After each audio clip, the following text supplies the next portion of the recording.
Photo அடிச்சுட்டே இருப்பான் எல்லாரும் முன்னாடியும். எல்லாரும் முன்னாடி வேற ஏன்டா அடிக்கிற? என் பக்கத்துல வந்து கட்டி பூச்சிப்பா நான் விளையாடி இருக்கும் போதுதான். அண்ணா கிட்ட போய் ஆசையா அப்படி கட்டி பிடிச்சுக்கிறா, அதுல உனக்கு என்ன கோவம்? உனக்கு என்ன சண்டை?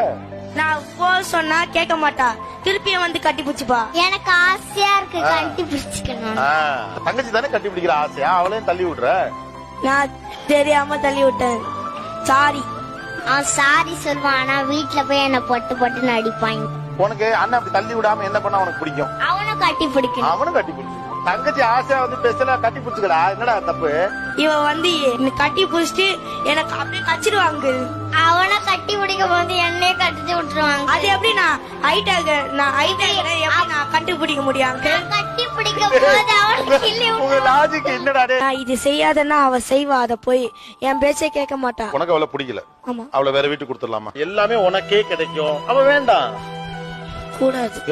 எனக்கு ரொம்ப பிடிச்சிருக்கு, நல்லா பப்ளியா இருக்கா, அவளை கூட்டுக்கிறோம்பா நாங்க. எனக்கு அவ வேணும்.